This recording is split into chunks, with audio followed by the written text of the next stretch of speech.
been seeing a lot of Cameron from the Capturing Christianity channel lately. He's debated or made videos about some of my buddies and comrades, so I started watching his videos. I'm going to be shitting on his arguments a bit here, actually quite a bit, but I want to be clear right up front. I kind of like this cat. He seems like a good guy. He's genuine, sincere, and the reason I'm making this video, he's obviously an intelligent, articulate person, which is why the title of this video makes me so sad. But let's get to it. So the objection goes like this. Heaven is still going to have A, free will, and B, no sin. But then why in the world didn't God just start us out in heaven? Like, what is the point of all of this suffering and moral evil on earth? Well, first of all, for as long as I can remember, theists have been telling me that free will is the reason for evil.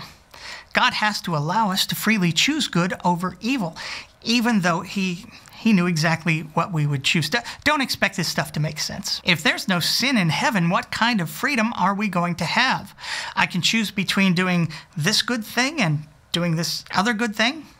If I can't choose some sinful thing I want, and I'll still have a sinful nature, Jesus saves us from sin, but clearly doesn't change our sinful nature, then in what sense am I free to choose? I'm clearly only free to choose good. That's not free will, which again, I've been told is the entire reason for evil in the first place. Jesus said that lusting after a woman in your heart is adultery. That's a top-tier, top 10 sin. Am I not going to be able to lust after all the beautiful, perfected women in heaven? If not, how do I have free will? If I take Pascal's wager, as many a Christian has recommended, and get into heaven without really believing or liking God, am I free not to worship him? And can I still think he's an asshole? If not, I'm not free. I don't know what the hell Cameron's talking about here, but let's continue. I mean, we could just admit that we don't know everything. Or anything about a supposed supernatural being and the supernatural realm he supposedly inhabits, of which we have absolutely no evidence or actual knowledge whatsoever. Probably God has some kind of reason. Or you don't have any kind of good reason, as we'll see, because the whole thing was made up by Bronze and Roman Age ignoramuses not in any way intelligent enough to think this stuff through.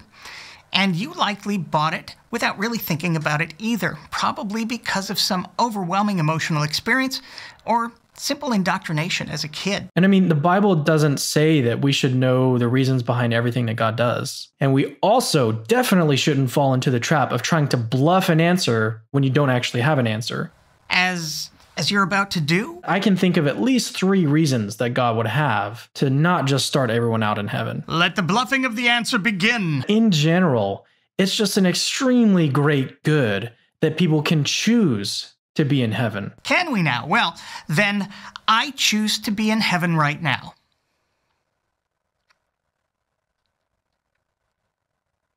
Shit. First of all, who wouldn't choose heaven? And why would God make some people he knew would choose heaven and some people he knew wouldn't? Surely, since God knows everything, he could have just created the people he knew would choose heaven in heaven. No evil, no suffering, just what any omnibenevolent super being would do. Being able to choose to love God and enter into a relationship with him is a great good. Well, what exactly is the alternative now? If I don't choose to love God and enter into a relationship with him, he'll torture me forever. I don't think God understands this concept of free will. That's duress. And a choice I don't fucking need. So here's the deal. You can either choose to love me and have a relationship with me, or I'll murder your entire family right in front of you after I rape and sodomize your wife and daughters. I may even do your little guy.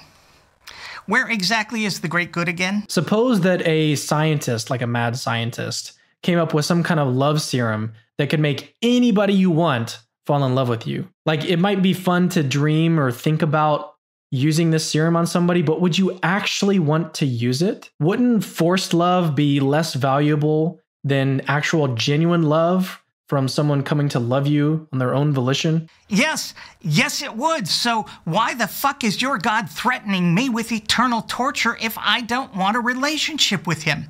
Does he really think people are going to genuinely love him while the sword of Jesus Cleese is dangling over their heads? The second reason shines light on the unthinkable goodness of what Jesus did on the cross for us. I mean, sacrificing yourself for like your loved ones or people that love you back is a really, really fantastic good. But sacrificing yourself for people that reject you and don't want anything to do with you? Jesus Christ didn't sacrifice himself for the people who reject him and don't want anything to do with him.